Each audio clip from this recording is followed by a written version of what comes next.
enough people. You don't even have enough people for a good headman in a village 50 years after you bring over the 30 people that we might guess were there.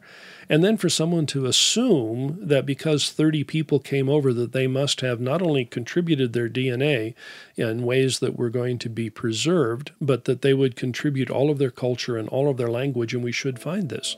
This is 30 people in a place where we happen to know that there were thousands, there were millions of people here. And so these were more than a drop in the bucket. They were a piece of a drop of a small thing in a really big bucket. So it's not surprising that there are a lot of things that weren't there. We do have, by the way, evidence with the Kennewick man of a genetic type where all of the history of that genetic type that we know came into the Americas has totally disappeared. Welcome to LDS Perspectives Podcast, where we explore aspects of LDS doctrine, history, and culture. Digging deeper and having a whole lot of fun. Learning about things that affect our lives and our faith. We are everyday Mormons sharing extraordinary conversations. Hello, my name is Laura Harris-Hills. Welcome to LDS Perspectives Podcast. I'm here today with Brant Gardner, who earned his master's degree in anthropology, specializing in Mesoamerican ethnohistory from the State University of New York at Albany. Thanks for visiting with us today, Brant. Happy to be here. Tell our listeners a little bit about some of the books you've written on Book of Mormon studies. I started kind of where most people would start at the end. I began with a commentary on the Book of Mormon. So the first thing that I published on the Book of Mormon was 6 volumes worth of more than you wanted to know about the Book of Mormon. And then I've been kind of specializing since then. So the other 2 after that series were, the first was a book called The Gift and Power, Translating the Book of Mormon, and the second, Traditions of the Fathers, the Book of Mormon as History. As you write a book, it's a research and a learning process. So what was one of the biggest surprises you learned as you were writing these books? I think the very first real surprise that I had when I was writing the commentary was that I wasn't able to really look ahead to see where things were going. So my mind would kind of range ahead and I'd say, oh yeah, well, here's what's going to happen in the Book of Mormon and here's why that makes sense. And I found out that every time I did that, I was invariably incorrect. And that if I just went plodding through piece by piece by piece, it actually made sense. And the surprising thing about that is, if you think about it, if you're taking a long trip somewhere and you're just a degree off in the direction you're going, that really gets you far off by the end. And this process in the Book of Mormon had me dead on the whole way. So I was really quite shocked that I could begin without the end in mind and have everything match up if I just carefully plodded through and took it the way it came. That's wonderful. Okay, we're going to talk a little bit about your translation chapter, because I think that's what interests people so much, that Joseph Smith had this rock that he used. Yeah. He put it in a hat and out came the Book of Mormon. So you trace this relic that he used, this folk art, back in history to even the Bible, where prophets used something to enable them to translate or to have revelation. Can you give an example of that for us? Yeah, part of the question of dealing with the seer stone is to understand why anybody would even think of translating with a rock. Most of us don't think of translating with anything, and a dictionary is probably the best that we come up with, but a rock never comes up. And so the question is, why did Joseph think he could do anything? And a lot of that has to do with the folklore about seer stones and what they could do. And that goes into the very, very long and worldwide history of something they call scrying, which is being able to see sort of flashes of insight at times when your eyes should not be able to see. And so what we find is that in like the Roman culture, they'd flash the sword and a glint of light would come off the sword and they'd see that and that would temporarily blind them. And because they were temporarily blinded, they could see things that they couldn't otherwise see. And then we find in the Bible that there is a particular goblet that Joseph of Egypt uses to see revelation. And typically what those were something that would be, let's say, a liquid, usually perhaps water, and then there would be something on that would make things kind of obscured. So maybe a little bit of oil on the water. In the Salem witch trials, the young girls were experimenting with a glass of water that had egg white in it, and the egg white would blur the water, and they would use that to obscure vision, and that would allow them to see when you can't see. And so there was this long tradition of using some object to kind of trick your eyes into looking inward rather than looking outward. And that's what Joseph did with the seer stone. And eventually that allows him to tap into the heavenly sight that allows him to see what the heavens would like him to see rather than the things that we see with our eyes. And if we go to D&C 9, where Oliver Cowdery tries to translate in the Book of Mormon, I think it's apparent that there's more involved than the object itself in translating, because the Lord says to Oliver, you thought that it would just happen, but you have to study it out in your mind first. Yeah, and one of the things that's interesting about that one is that when you listen to what Joseph said, Joseph never said anything about figuring it out with his mind. Any description he had, he says, I did this by the gift and the power, and I would look in and I would see and I would read. And so he never says, I had to ponder, I had to try and figure it out. And you never see him with his scribe slowing down to say, hold on just a second here, I've got to ponder this for a second. And I think the real reason that you see a difference there is that Joseph saw things. And the method that Oliver used was a rod. And the rod is a yes-no method of receiving revelation. And so with a yes-no method, the Lord can say, yes, you're right, or no, you're wrong. And so because of who Oliver was and the way Oliver used the rod to get a yes-no answer, he had to formulate it in his mind and understand what it was and get confirmation, which frankly works really well for the rest of us because we don't get to see visions and we get to formulate it in our mind and ask questions and say, Lord, is it right or is it wrong? So it's a really, really good test that helps us. Would have helped Oliver, might not be the process that Joseph used.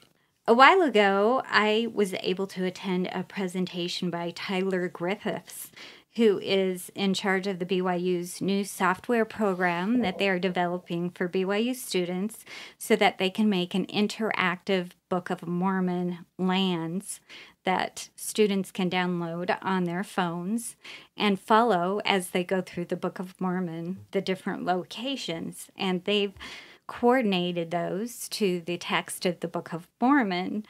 But in Tyler Griffith's words, when designing the project, they wanted to make it so the church could stay out of the geography debate. The Book of Mormon lands that BYU has designed looks like a stomach. There's an esophagus at the top, I guess a narrow stretch of land, a big stomach, and then a narrow stretch of land at the bottom, which reminds me of the intestines. I don't think I know any members of the church who envision Book of Mormon lands like that. Yeah, I have seen that model, by the way, and it really is impressive. I've seen it on a cell phone. It looks very good. They were actually asking me what some of my opinions were based on what I knew of the geography, and most of the places looked like they had the cities in the right place and the right interrelationships, and I had to move something a little bit different here and there, but yeah, it was a really good model. I think it's going to be a great project. As you go lecturing and giving firesides, do people usually have in their mind an idea of where the Book of Mormon people live? I think as human beings, we always have an idea, but sometimes it isn't very well fleshed out. And so probably the most normal thing that we think of is they lived in a place that looks a lot like where we live. And so they don't really know much about the geography or why the geography would make any difference. So when you ask overall, did they know whether it took place in New York or Central America or South America? No, they really don't. They read the Book of Mormon and works quite well for them without knowing that.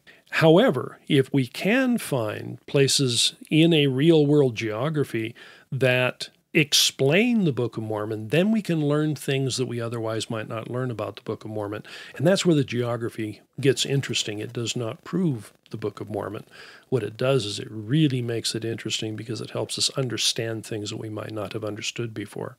I think that's a good point that you brought up. When I read the Book of Mormon, my people, my characters, because the Book of Mormon does read like a story, are dressed a certain way according to where I think it took place. Yeah. Hell yeah. And it kind of humanizes it for me and makes it more real. Yeah, and the way you conceive of things frequently has a lot to do with just your own imagination or what you think. So if you look at Renaissance pictures of biblical stories, the people in biblical stories are dressed like the people in the Renaissance period, and certainly they would not have been. But there are things that you might learn. So in the Book of Mormon, why are Lamanites always attacking and they're half naked? Well, if it was in a place that was really hot, that might have been a really good idea. If they were in, let's say, January in New York, it would have been a horrid idea. So sometimes it really does make the difference of where you are, is to be able to picture the people, how they're acting, why are they doing the things they are. And I think that's one of the things I find most exciting about the Book of Mormon, is that if we can learn more about them as real people, then they get flesh on their bones. We can imagine them wearing things. We actually understand why they did things, other than everything was just a just-so story. They did this so that we would have a good moral lesson. Yeah, they usually had some other motive in mind. Just briefly, can you tell us how you got involved in studying the Book of Mormon geography? I can do that. I'm not sure how briefly I can do that, but I can certainly do that. I was always fascinated with archaeology, and Thomas Stewart Ferguson had written a book called One Fold, One Shepherd, where he introduced the idea to me, at least, and probably to another people or group of people as old as I am, that it might have taken place in Mesoamerica. And I went off on my mission, and I thought that this was the best answer.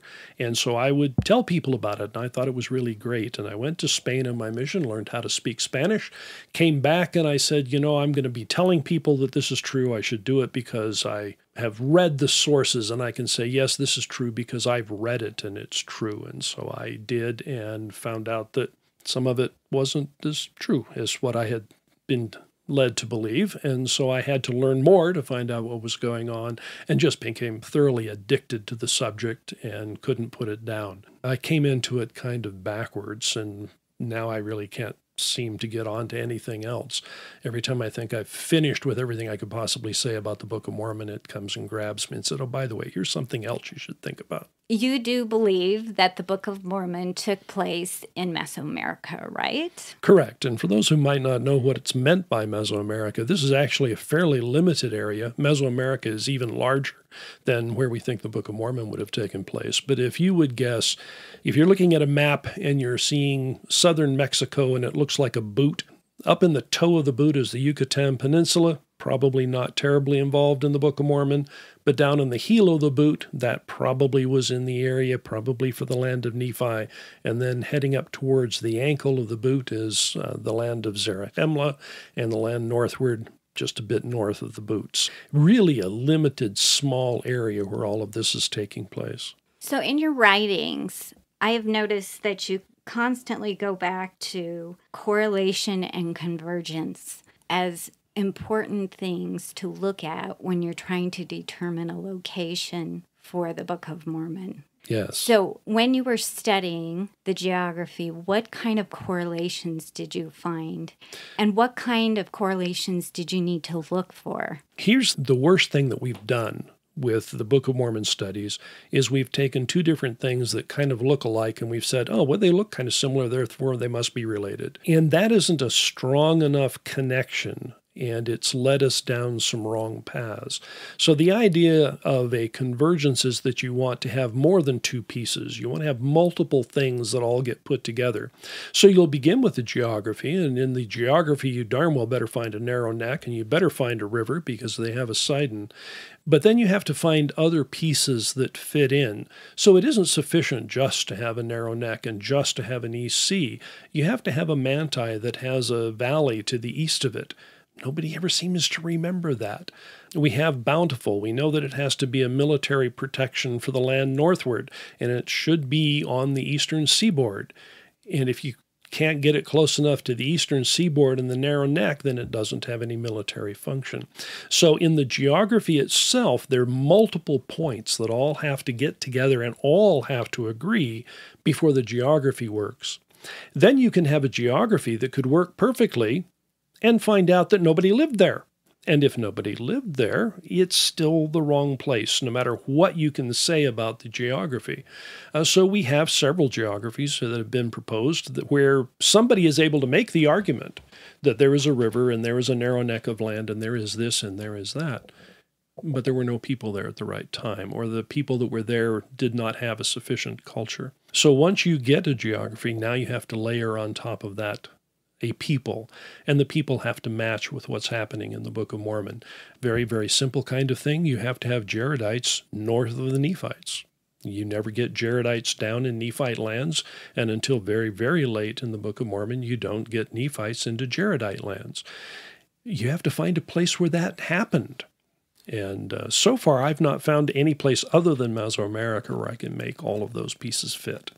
When you say convergence, what do you mean by that? I mean where multiple pieces of evidence all converge on the same point. So I would have a geographical location that looks pretty good, and then I would be able to say, okay, in that area I have Maya and Soke peoples. Were they in the right relationship to each other? Were they there at the correct time? And then when the answer to that is yes, then you go in and start looking at their culture or their history and try to line that up and say, do things that we know about who they were and how they acted and when they did things, do those match with the Book of Mormon? As a real quick example, we know in the Book of Mormon that Nephi, very, very early on, founds a new city, can't have tons of people in this big city, because it's brand new, but the people are demanding that he be a king. And that's really kind of unusual, especially since Nephi said, no, I don't want to be a king. And they said, yeah, you're going to be a king. I want you to be a king. Why would they do that? And we tend not to think about those things. But it just so happens in that area of the world at that time period, that's when we see the change between chieftain communities and becoming communities that are ruled by kings. And it's one of these, look, all of our neighbors have got a king. I want a king. And everybody else gets to do it. Why can't we? And it's right at that point in time and right at that location in history where those events in the Book of Mormon make perfect sense for exactly what's happening in that time period. One of the more fascinating examples, out of many fascinating examples that you used in Traditions of Our Fathers, the Book of Mormon as history, is you told the story where Jacob addressed riches and polygamy in the same chapter, and you examined why he would do that.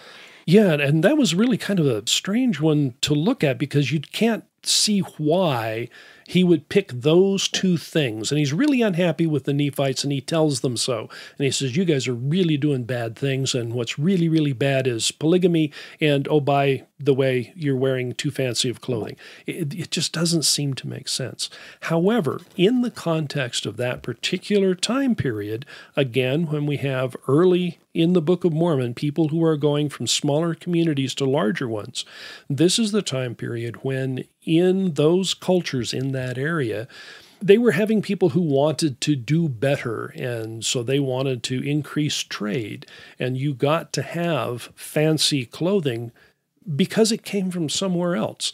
Think about that. If you're making your own clothing from things that are around, if somebody else does something, you go, I think I'll copy that. And so nobody can have costly apparel if you can all make exactly the same thing.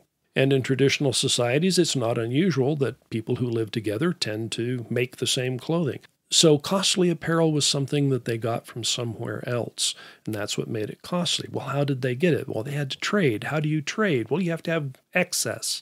How do you get excess? Well, you have bigger families. So you have polygamy that gives you more wives who can give you more children, who can give you more hands so that you can make more things so that you can go trade.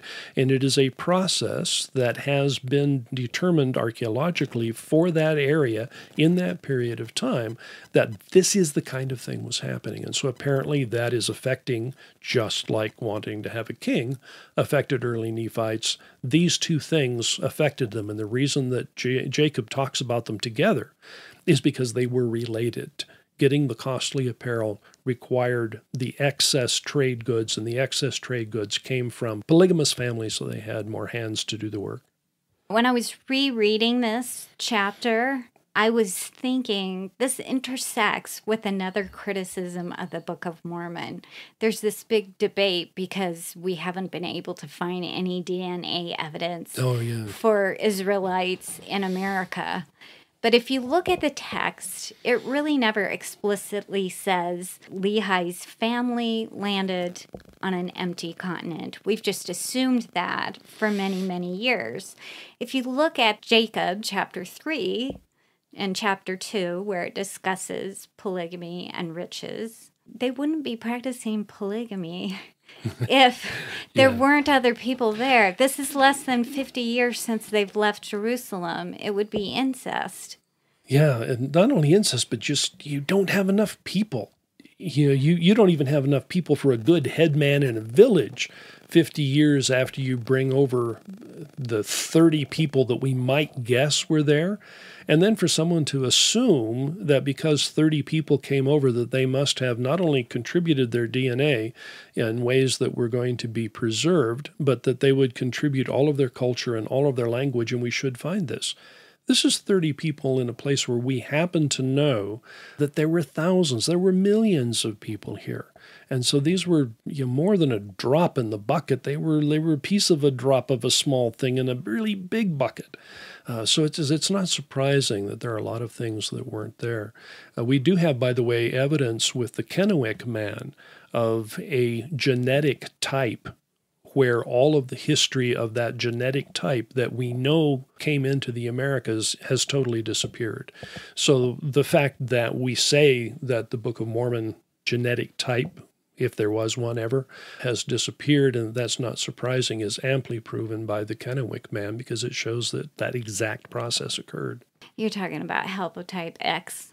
No, this is even prior to that. Okay. The haplotype X is a completely different understanding, and one where you probably need a geneticist to help you out on that one. The only thing I remember reading about it is that it doesn't say anything that we ever thought it said. So, well, that happens quite often in quite academia. Well, and particularly when you're dealing with this kind of a new science, it's changing rapidly. And I keep seeing people quoting an article from 1998 talking about haplotype X and how that proves things, connections to Israel. And we've done a lot of work since then, and all of it turns that upside down. And from what I remember, even the person who wrote the article doesn't support it anymore. Now, you don't do your research so you can prove that the Book of Mormon people lived on this continent. No. You do it because why? I'll borrow a comment from Mark Wright here. He said, I don't do what I do to prove the Book of Mormon. I want to prove it interesting. So I'm not going to prove it true. I'm going to prove it interesting. And I think that's the real push behind it. I really want to understand who the people were. I want to know why they did things. There's so much that we learn about the people of Galilee that helps us understand why the New Testament did what it did and why the people did what they did. If we understand the history, it just makes it so much a richer experience. And that's what I hope to have with the Book of Mormon. I want to enrich that experience by understanding the people and their motivations and all of the reasons that things happened beyond, well, they put that there so that I'd have a good story to tell in Sunday school. I'm going to share a little snippet from your book. This is not to prove the Book of Mormon is true, but I found it interesting nonetheless. Okay. I shared it with my family. So if you open up your Book of Mormon, it says that Lehi left Jerusalem 600 years BC, correct? About. Yeah. And then you did the math and you correlated when we think Christ lived, when he didn't. Do the numbers work? That was the strangest thing, because the numbers shouldn't work. When you look at it, the Book of Mormon is absolutely clear that Christ was coming 600 years from the time that Lehi left Jerusalem. But Lehi would have left Jerusalem in something like 589 BC. And there aren't 600 years from 589 to even if you think Christ was born in the year 1. So it doesn't quite work, except that people at the time of Lehi used a lunar calendar. And if they had kept the lunar calendar or accepted the one from the New World that was very, very close to a lunar calendar, if you use and count the lunar years, there are 600 of them. And the Book of Mormon counts them down precisely. And if you use the correct adjustment for what a year would have meant to them, it's 600 years. They're not wrong at all. That was amazing to me. And you're referring to the Mayan calendar, is that correct? Well, it's a more of a pan-Mesoamerican. The Maya were not the only ones who used it. So lots of people in that area had a calendar that trimmed things to 360 days instead of 365. For obvious reasons. It's easier to keep track of the moon. Yeah, and you know, we have leap years, and they would have things that would keep track of those changes, but those were different calendars. They were quite comfortable having 2 or 3 different calendars to count different kinds of things. But again, if you use this calendar that they would have used and would have been closest to the one that Lehi would have used to make his prophecy, then it counts up quite nicely. And that's another one, if you remember, when we were talking about the vectors and, you know, what happens if you're slightly off.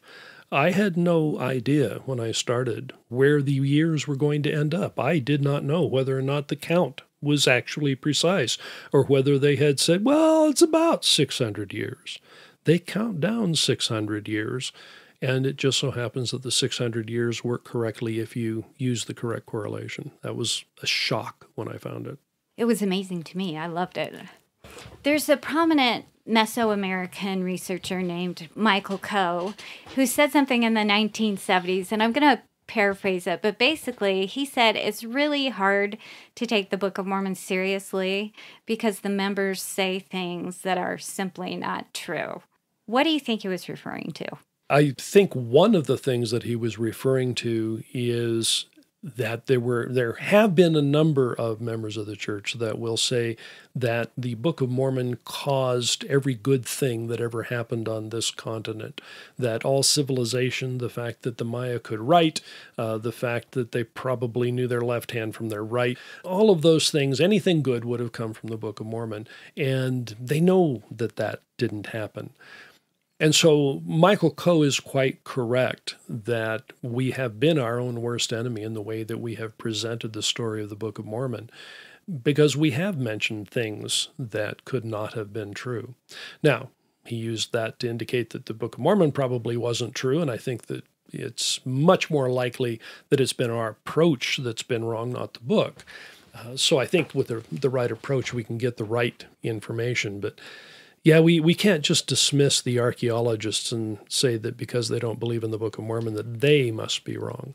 I think part of the problem, too, is we're raised with a certain story because, like all disciplines, they advance. So they find something and maybe later discard that theory. Every time I'm sitting in gospel doctrine class and they're going to talk about the tree of life, I kind of clasp my hands together because I know I'm going to hear about Stella 5. Yes. Could you talk about Stella 5? And I probably grit my teeth stronger than you do when that comes up. I have a plaster copy of that was made by the El Monte, California Relief Society, and that is on my wall. It certainly was one of the most famous proofs of the Book of Mormon. The problem is it really isn't, both because the location of the city is the wrong kind of place for where the Nephites would have been, too far north. The timing is pretty good. But the real problem is the stone itself. The imagery was interpreted by someone who did not understand that artwork as well as it needs to be. And then there are other stela in that area that have very, very similar themes on them. And when you compare them to things that are happening on the other stela, you realize that the interpretation that was given about the Book of Mormon is kind of fanciful because it doesn't fit the exact same grouping that's on some other stelas. So there is a tree of life, yes. It is not the tree of life of the Book of Mormon. It's related to the tree of life that was common to Maya cultures. And on one of the other stelae, you see that the root of the tree of life is a big crocodile, which really doesn't fit the story from Nephi very well. You know, I think what you're talking about, we deal with in historiography. If we start out with a thesis and we go looking for something, we call it quote mining. Yes. You can usually find it if you try hard enough and you're willing to dismiss certain aspects of it to fit your theory. And it seems to me like the stela fits into that kind of category. Yeah, it really does. It's one where if you take a Mormon interpretation of it and impose that on it, you can see it. And if you don't know any other reason to see something else, you will see what they tell you you're supposed to see in it, and it will look amazing. Having done that myself, I believed that at one point in time. After I had learned more about Maya art, art from that particular part of the world, learned how to see it and what was happening in it, all of a sudden it doesn't look the same anymore. There's a famous monument in Quiriguá that many, many people say looks like an elephant. And I will get arguments on the internet, and they'll say, see, here is this stela from Quiriguá, and it looks like an elephant. And I look at it and I said, well, no, that's a parrot. They said, no, you see this, that, and the other. And I said, well, no, if you look at the way they draw parrots, this is a parrot. And so it's one of those kinds of things. I look at it and I see a parrot quite clearly, and they look at it and say, oh, it must be an elephant. And we're looking at exactly the same thing. And they want to find an elephant. Well, yes, they would really like to find an elephant. Because the Jaredites talk about elephants, so we need to find one, right? That's correct. It is important to find an elephant, therefore they find an elephant. We referenced already the empty continent theory, which I grew up with. As did I. I remember being in 4th grade and being taught about the Asians coming across the Bering Strait and my parents saying, oh, no, we don't believe that. So I think that's probably part of the traditions of our fathers. Yeah. Your book was really well titled that maybe we can say, okay, we've come further now in our studies. We should probably not pass that on any further because it's damaging to not only... I'm glad you caught that in the title. It actually was part of the intention. Really? It's not only damaging to someone who might, have a faith crisis or something when they realize, oh my goodness, there were hundreds of thousands of people for tens of thousands of years before the Lehites came over here. But also, we know better now. And so it actually enhances our reading of the Book of Mormon to realize they're interacting with other cultures. And if we look for those clues in the Book of Mormon, they start popping out. Yes. Where we never saw them before. So I'm going to tell you another one. And I know this is I'm going to mispronounce it. Okay. It's how I learned it in elementary school. Quetzalcoatl. That's your trigger word. That's the word, yes. And that's probably the way I got into most of what I do in both Mesoamerica and for the Book of Mormon. The Aztec pronunciation is Quetzalcoatl, and I think my children are about the only ones that ever learned how to do it that way. They knew I was going to make them learn. But I got fascinated with this because I was told that Quetzalcoatl was Jesus Christ, and of course I thought I should really be able to, again, read the Spanish sources so I could go back and say, yes, this is true because I read it. And then I read it and I said, but wait a minute, that's not true. And I read somebody's dissertation about why it was. And I said, yeah, but all of the evidence you showed basically says no. And then you say yes. And so I spent a long time working on the subject, a lot of it completely unrelated to the Book of Mormon, because I just got fascinated and was trying to figure out where this figure came from and where the mythology went. And one of the most important discoveries was that virtually everything that makes Quetzalcoatl appear to look like Christ was invented after the conquest, and I cannot trace it to any time prior to when the Spanish show up. There are very few documents that talk about Quetzalcoatl prior to the time the Spanish arrive, but in those documents, he's qualitatively a different type of being than the Spanish fathers made him out to be. And then it was some Spanish fathers, because you only get the benevolent Quetzalcoatl when you have the Spanish fathers who are trying to be nice to the Indians. Those who hate the Indians or otherwise wish to enslave them really want to have the more cruel and more foreign Quetzalcoatl. And so they'll talk about the statue of Quetzalcoatl, which was always painted black, which is kind of a contradiction to our idea that he was a white god. You know, if you unpack the whole idea of him being Christ, it has problems in the text, because Christ appeared in the Americas after his death and talked about a second coming. But we know by the end of the Book of Mormon, all the Nephites, which had become a religious term rather than an ethnic term, died out. So this idea that that part of the religion would have survived is a bit incredulous, don't you think? Oh, I think it's to the point where it simply could not have happened. You're not going to take a belief that was absolutely sacred to the Nephites, that they would have held sacred and not wanted to be ridiculed. And then when they died out, the only place that it would show up is somebody who had a fond memory of it and kept it in their folklore. No, the people who killed the Nephites would have had a good reason to want to get rid of Nephite religion. So it should not have been a memory in folklore, and does not behave that way in the text that we see. And also the idea that he was a great white god. If he came from Jerusalem, he probably would have looked somewhat like they did. Yeah. Which is olive-skinned. Yeah. No, nobody ever talks about the olive god, the brown one. Yeah, and the thing about the white god that was most fascinating when I was looking at it is that this concept that it might have been related to skin color and that it was so unusual for the natives. Apparently it wasn't. The only time I found mention of the Native Americans talking about Spanish skin color, which is much more olive Mediterranean, is that they are whiter than we are. So they would not have considered themselves not white. They just considered the Spaniards whiter than we are. Good point. Okay, I'm going to put you on the spot. Okay. To conclude this interview in 5 sentences or less. I'm not even sure I'm capable of 5 sentences or Most less. aren't. Usually end up 5 paragraphs or Right. less. Can you sum up how you think looking at the Book of Mormon as history will enhance our study of the book, which we generally see as a devotional book? I think by understanding the devotion of real people and the motivations of real people, we can better understand how to apply that text to our own lives, even though our circumstances might be different. If we understand them as just as real and just as much flesh and blood as we are, now we have a relationship to them that is closer and it's tighter.